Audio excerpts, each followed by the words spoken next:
नमस्कार दोस्तों, मैं सोनू सिंह स्वागत करता हूं आपका आपके अपने YouTube channel UP exam warriors के ऑनलाइन प्लेटफॉर्म पर। तो कैसे हैं आप सब। आज की जो हमारी क्लास है वो है मैथ की। इसमें हम पढ़ेंगे रिमाइंडर थ्योरम। रिमाइंडर थ्योरम मतलब शेषफल प्रमेय। शेषफल प्रमेय अभी हमारा ये नंबर सिस्टम ही चल रहा है। नंबर सिस्टम्स की हमारी 6 क्लासें हो चुकी हैं। नंबर सिस्टम काफी बड़ा टॉपिक चैप्टर है हमारा, जो 7 से 8 क्लासेस में होती हैं। तो 8 क्लासों में इसको हम कवर करने की पूरी कोशिश करेंगे। शेषफल प्रमेय, इसको कहते हैं रिमाइंडर थ्योरम।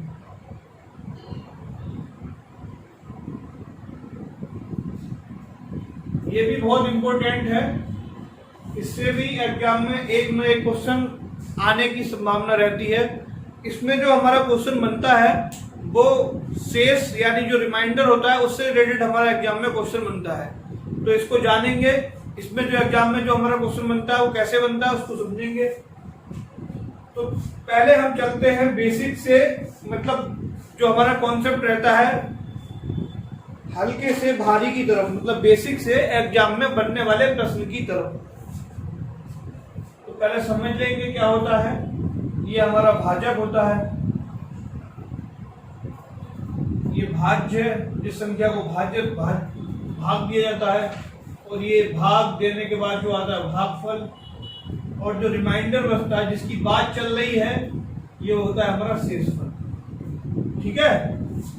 तो जिस संख्या से भाग दिया जाता है उसको भाजक कहते हैं, और जिसमें भाग दिया जाता है उसको भाज्य कहते हैं। और जो हमारा भाग जितने बार जाता है उसको भागफल कहते हैं, और जो हमारा शेष बचता है उसको शेषफल कहते हैं। तो एक आप नोट लिखेंगे। क्या लिखेंगे? नोट लिखेंगे। शेषफल रिमाइंडर हमेशा 0 भी हो सकता है, 0 से बड़ा होता है तथा भाजक से छोटा होता है। अब मैं जो बोल रहा हूं ना आपसे, भाजक से छोटा होता है, इसका ये मतलब हुआ अगर हमारा जो शेषफल है अगर भाजक के बराबर हो जाएगा तो एक बार और चला जाएगा। तो ये हमेशा भाजक से छोटा होता है। भाजक से छोटा होता है, छोटा होता है। मैथमेटिकली इसको लिख लेंगे, शेषफल is greater than 0 and less than भाजक। इसको नोट कर लेंगे। ये नंबर सिस्टम की हमारी शायद 7वीं क्लास है आज।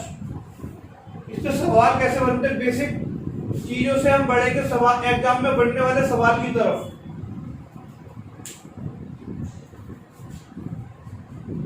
इसको नोट कर लिया होगा आप लोगों ने।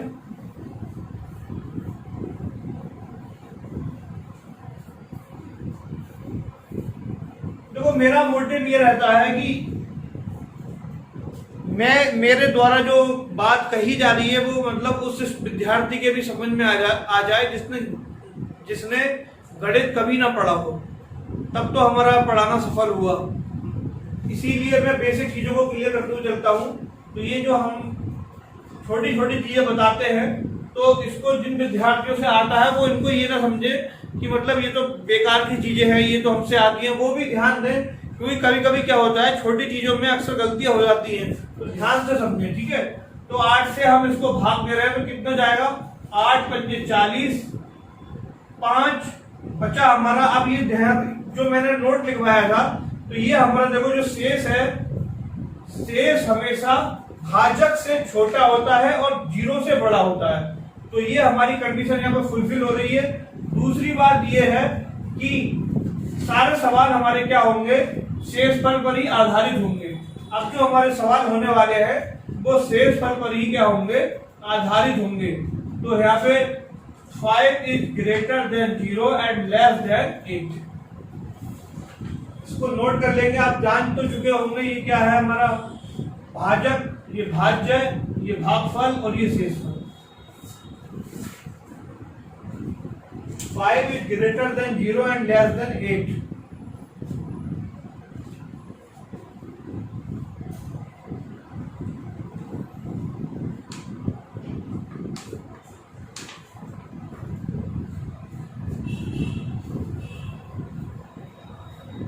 अब धीरे धीरे एग्जाम में बनने वाले प्रश्नों की तरफ। 17/4 में शेष ज्ञात कीजिए, शेष ज्ञात करो। या राइटिंग में मैं कोशिश करता हूं सुधार करने की, लेकिन दिक्कत हो जाती है। तो 17/4 में शेष ज्ञात करो। तो अभी तक हमने क्या पढ़ा था? शेष जो हम जानते थे वो धनात्मक शेष के बारे में जानते थे, लेकिन एग्जाम में कभी कभी क्या होता है, ऋणात्मक शेष के बारे में भी पूछ लिया जाता है, जिसको अभी हम जानेंगे। ऋणात्मक शेष हमारा क्या होता है उसको भी हम देख लेंगे, ठीक है। तो इसमें क्या है, सबसे सिंपल तरीका है हमारा 4 चौक 16, एक शेष बचा। ये तो हमारा पॉजिटिव हो गया, यानी ये हमारा क्या हो गया, धनात्मक शेष हो गया, क्योंकि इसके आगे प्लस का चिन्ह भी क्या हो गया, धनात्मक शेष। और हमेशा ऋणात्मक शेष ज्ञात करने के लिए इससे जो नेक्स्ट संख्या होगी हमारी 16 से जो नेक्स्ट संख्या होगी उस पे जाएंगे। तो 4 पंजे 20, यानी 4 का पहाड़ा किसमें जाएगा, 20 में जाएगा। और 20 से जो 20 और 17 में कितने का डिफरेंस है, 3 का डिफरेंस है। 17 में और 20 में जो डिफरेंस होगा वो हमारा क्या हो जाएगा, ऋणात्मक शेष हो जाएगा। यानी कि 3 हमारा माइनस के 3, ये जो हो जाएगा ये हो जाएगा हमारा माइनस के 3 ऋणात्मक शेष। एक दो सवाल में और लूंगा तो आपको क्लियर हो जाएगा। अभी पहले तो मैं इसी को समझाऊंगा। इसमें दो तरह के हमारे, आप लोगों को तो एक तरह का शेष दिखाई दे रहा होगा, लेकिन इस सवाल में दो तरह के शेष दिखाई दे रहे हैं। एक तो धनात्मक शेष और एक दूसरा हमारा ऋणात्मक शेष। तो एग्जाम में अगर पूछा जाए धनात्मक शेष या ऋणात्मक शेष तो हम बता सकते हैं। धनात्मक शेष के लिए पहले वाले, इससे जस्ट पहले वाले में जाएंगे, यानी 16 से जो पहले हमारा पहाड़ा होगा वो 16 में होगा। और ऋणात्मक शेष के लिए हम क्या करेंगे, इसके बाद वाले में जाएंगे तो 20 होगा 4 के पहाड़े में। तो इसमें जो वैल्यू ज्यादा होगी 16 से 17 के बीच में +1, ये तो हो जाएगा हमारा धनात्मक शेष। और जितनी वैल्यू इसमें डिक्रीज है यानी कम है 20 से 17 में, तो वो हो जाएगा हमारा ऋणात्मक शेष, यानी माइनस के 3 क्या है हमारा ऋणात्मक शेष है। अगला सवाल लेंगे तो और क्लियर हो जाएगा।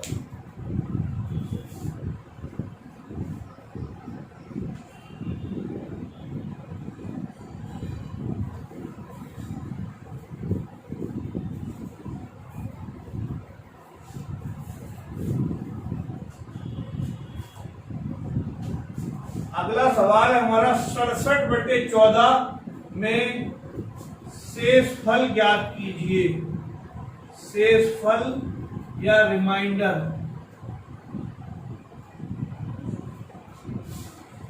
ज्ञात करो। पॉजिटिव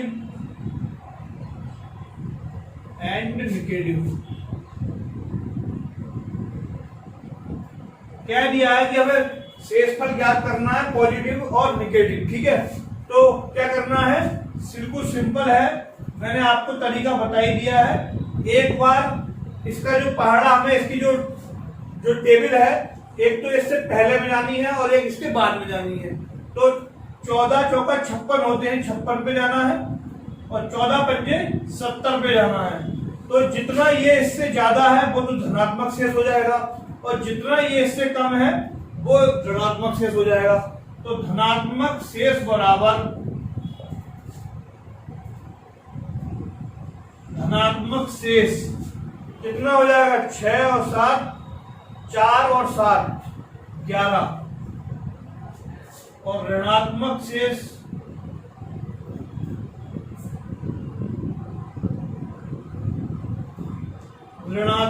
कितना हो जाएगा, 67 और 70 में माने हो गया हमारा माइनस के 3। तो ये हमारा दोनों तरह के शेष निकल गए। अगर इसको हम पहाड़े से भी निकाल सकते हैं, 14 का पहाड़ा अगर 67 है, ये हमारा 56, 7 में से 6 गए, 1 और 1 शेष। और ऋणात्मक के लिए वही करेंगे, इसका पहाड़ा हम किसमें पढ़ेंगे, 70 में पढ़ेंगे, 14 5 70, और जितना हमारा ज्यादा हो जाएगा उतना ही हमारा ऋणात्मक शेष हो जाएगा। ठीक है, बस ऋणात्मक शेष में आपको ये ध्यान रखना है कि उस टेबल को एक बार ज्यादा पढ़ना है, यानी जो संख्या गिवन है उससे ज्यादा एक बार उसका पहाड़ा हमको पढ़ना है। ठीक है, अगर एग्जाम में पूछा जाए तो आप दोनों तरह के शेष निकाल सकते हैं। एक सवाल और ले लेते हैं।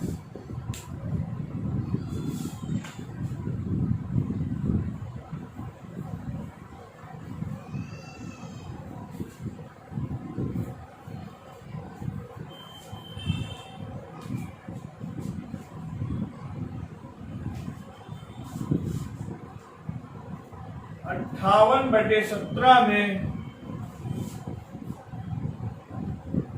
रिमाइंडर ज्ञात कीजिए।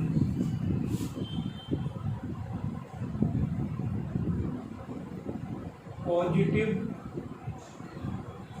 And negative.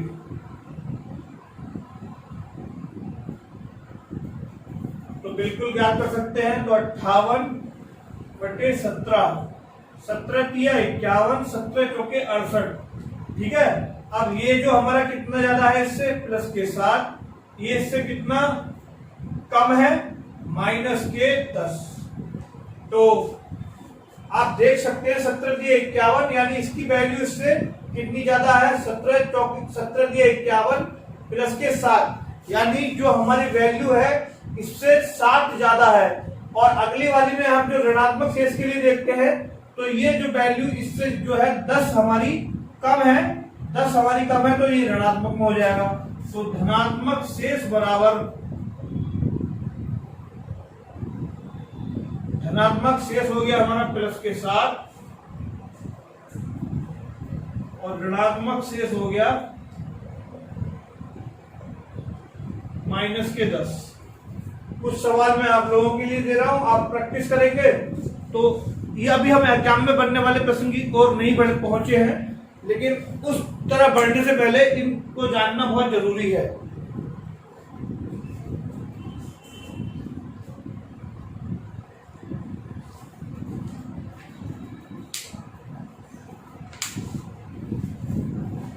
उसके आंसर आप लोग कमेंट के द्वारा भेजेंगे। 45 बटे 17 में, 45 बटे 17 में positive and negative reminder find out कीजिए।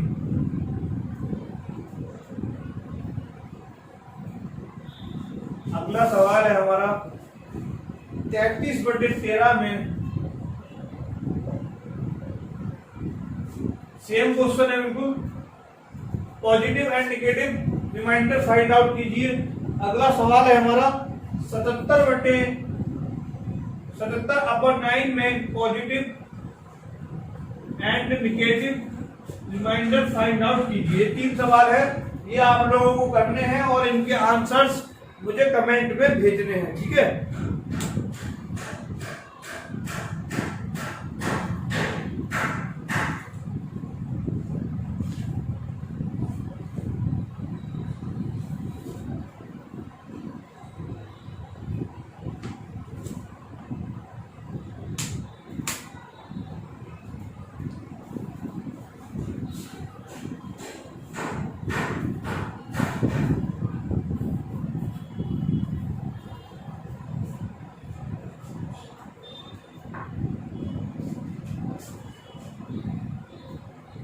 तिरसठ गुणा 59/11 में शेषफल ज्ञात कीजिए। शेषफल कहें या रिमाइंडर कहें, बात एक ही है।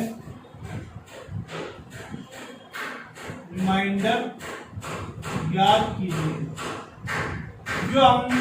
जो हमने अभी पॉजिटिव और निगेटिव को सीखा था उसका अब एप्लीकेशन यानी अनुप्रयोग होने वाला है, उनका क्या होने वाला है, यूज होने वाला है। हम धीरे धीरे एग्जाम में आने वाले प्रश्नों की तरफ बढ़ रहे हैं। तो 63 गुणा 59/11 में शेषफल ज्ञात करो। समझेंगे पहले इस तरह के क्वेश्चन को याद करने के लिए हम क्या करते हैं, सबसे पहले जो हमें दे रखा होता है इसमें पॉजिटिव हो या निगेटिव हो रिमाइंडर ज्ञात कर लेंगे, उसके बाद उसको सॉल्व कर देते हैं। देखेंगे इस सवाल में तो 11 छक 66 या 11 पंजे 55 पॉजिटिव दूसरे लेते हैं पहले इसको।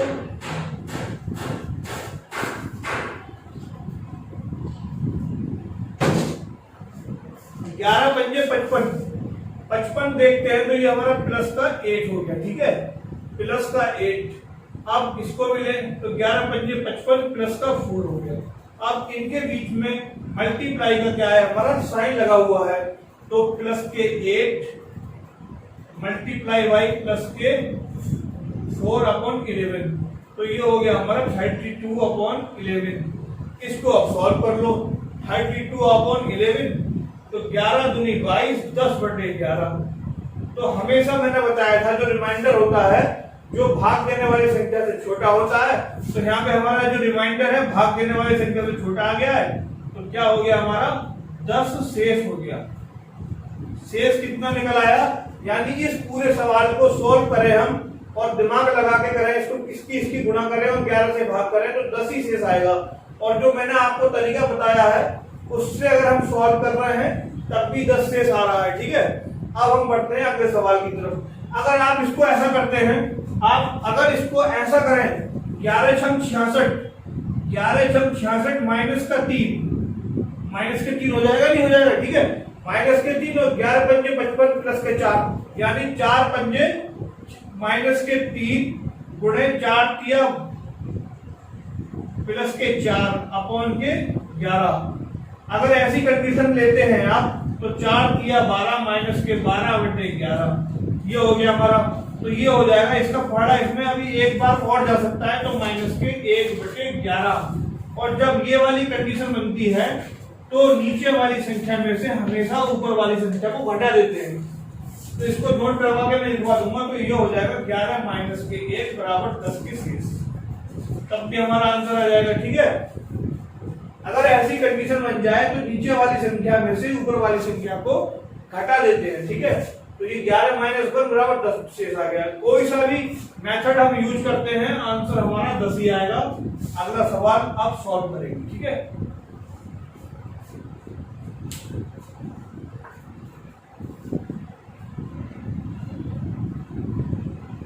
यहाँ पे प्लस 8 रिमाइंडर लेके भी कर सकते हैं, माइनस के 3 लेके भी कर सकते हैं।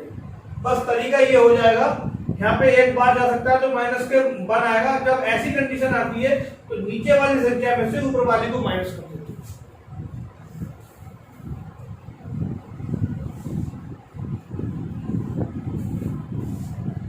अगला सवाल है हमारा 235 मल्टीप्लाई बाई 311 डिवाइडेड बाई 7 में रिमाइंडर ज्ञात कीजिए। रिमाइंडर ज्ञात करो। तो यहां पे ध्यान देंगे, ठीक है। अब क्या करना है हमें, 7 से डायरेक्ट इसमें क्या करना है, भाग दे देना है। तो 7 तिया कितना हुआ 21, 21 के बाद 2 शेष बचा, 7 तिया 21 कितना बचा 4 बचा, प्लस के 4। अब इसमें भाग देना है, आप भाग दोगे 235 में, तो जो शेष बचेगा उसको ऊपर लिख देंगे। मैंने भाग दिया 7 तिया 21, 21 के बाद 2 बचा, 7 तिया 21 प्लस के 4 बचा, ठीक है। अब 7 तिया 21, 21 के बाद 2 बचा 3, 7 चौक 28 प्लस के 3 बचा। अब प्लस के 4 मल्टीप्लाई बाई प्लस के 3/7। बस कितना सा करना है, 7 4 तिया 12/7। अब क्या करना है, 7 का पहाड़ा 12 में पढ़ना है, सॉल्व कर लो। एक बार जाएगा 5 यानी 5 शेष हो गया। इस पूरे मल्टीप्लाई का और डिवाइड बाई 7 का जो शेष आएगा वो 5 आएगा। इसको हम दूसरे तरीके से अगर माइनस से भी करना चाहेंगे तब भी हो जाएगा, आप चाहें तो इसको ट्राई कर सकते हैं। ठीक है, इसको नोट कर लें, फिर पढ़ते हैं अगले सवाल की तरफ।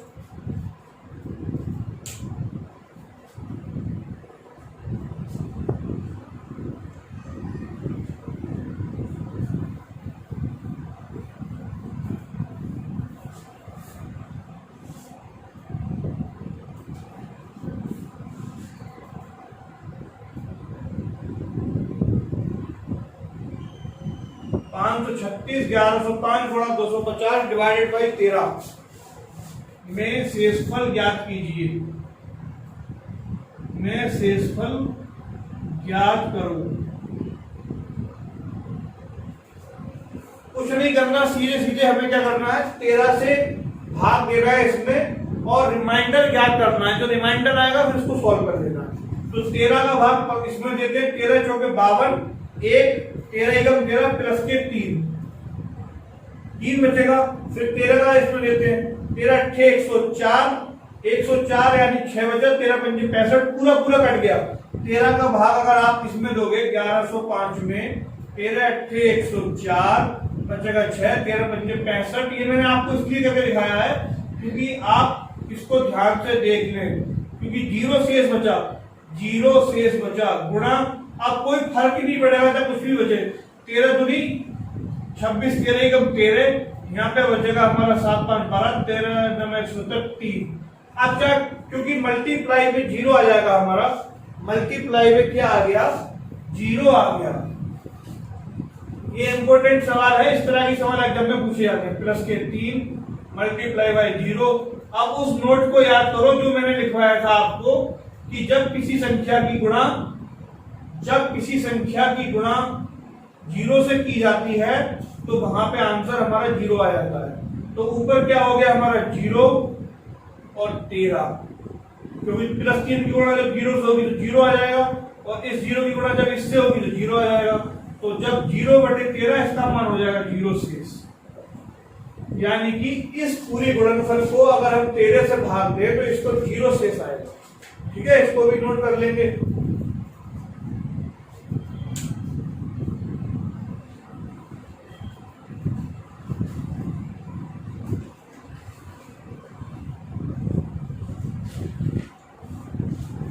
कुछ सवाल मैं अब आपको प्रैक्टिस के लिए दे रहा हूं जो आपको करने हैं।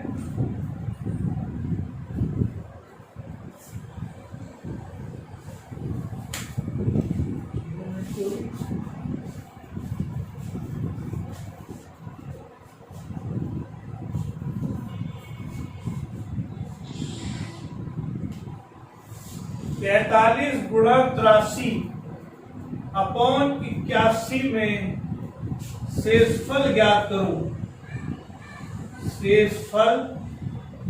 करो। देखो बिल्कुल इजी है। 21 दूनी 42 प्लस का 1 बचा, 21 चौक 84 माइनस का 1 बचा। ठीक है, 21 दूनी 42 प्लस का 1 बचा, 21 चौक 84 माइनस का 1 बचा। ठीक है, अब प्लस का 1 मल्टीप्लाई बाई हमेशा माइनस का 1 अपॉन 21। तो जब प्लस और माइनस की मल्टीप्लाई होती है तो माइनस का 1 अपॉन 21। और मैंने आपको बताया था जब ऐसी कंडीशन आए तो नीचे वाली संख्या में से हमेशा ऊपर वाली संख्या घटा देते हैं, तो शेष हो गया हमारा 20 शेष। इंपॉर्टेंट सवाल है, लिख लें पेपर में, इसी तरह के सवाल आते हैं।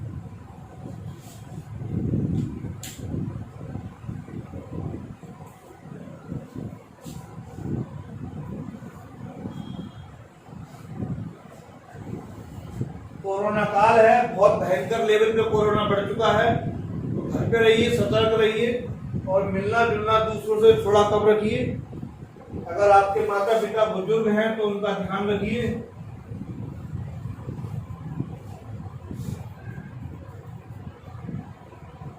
बहुत लंबा खिंच गया है कोरोना, लेकिन क्या कर सकते हैं भैया, मजबूरी है। अभी एक सवाल आप लोगों के लिए है। 37 multiply by 53 and multiply by 67 and multiply by 55 divide by 17 में रिमाइंडर ज्ञात कीजिए। जहां मैं रिमाइंडर बोलूं तो आपको घबराना नहीं है, मतलब कि शेषफल ज्ञात करना है। शेषफल ज्ञात करो। अब तो सवाल बहुत इजी हो गए आपके लिए, और ये सवाल भी इम्पोर्टेंट है, जो कि पेपर की दृष्टि से इम्पोर्टेंट है। इसी तरह के सवाल आते हैं। तरीका मैं आप लोगों को फिर से बता दे रहा हूं। आपको इसमें भाग देना है, शेष ज्ञात करना है, इसका शेष अलग ज्ञात करना है, चाहे वो धनात्मक हो या ऋणात्मक हो। अगर इस तरह की कंडीशन अराइज होती है, इस तरह की कंडीशन उत्पन्न होती है, तो 17 में से -2 यानी कि 15 आंसर हो जाएगा। अगर इस तरह की कंडीशन अराइज होती है तो 17 में से 4 मतलब 13 आंसर हो जाएगा। अगर माइनस आ जाता है तो नीचे वाली संख्या में से ऊपर वाली को घटा देना है। ठीक है, ये आप चाहे तो खुद नोट बना के कर सकते हैं। ठीक है, तो ये सवाल आप लोगों के लिए हो गया। एक सवाल और लिख लें तो हमारी क्लास की समाप्त। कल मिलते हैं नई प्रैक्टिस के साथ, नए क्वेश्चनों के साथ। एक सवाल और लिख लेंगे।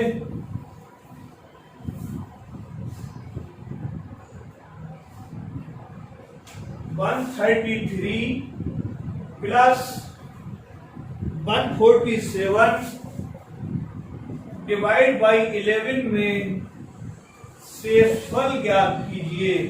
देखो, रिमाइंडर थ्योरम है तो बात रिमाइंडर की ही होगी, तो आप बात को समझें। रिमाइंडर का मतलब शेषफल ज्ञात करो। तो हमारी जो क्लास थी वो आज की यही तक थी।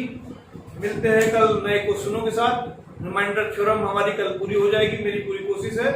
और अपना ख्याल रखिए, कोरोना बहुत विकराल रूप धारण कर चुका है। अपने माता पिता का ख्याल रखिए। जय हिंद, जय भारत।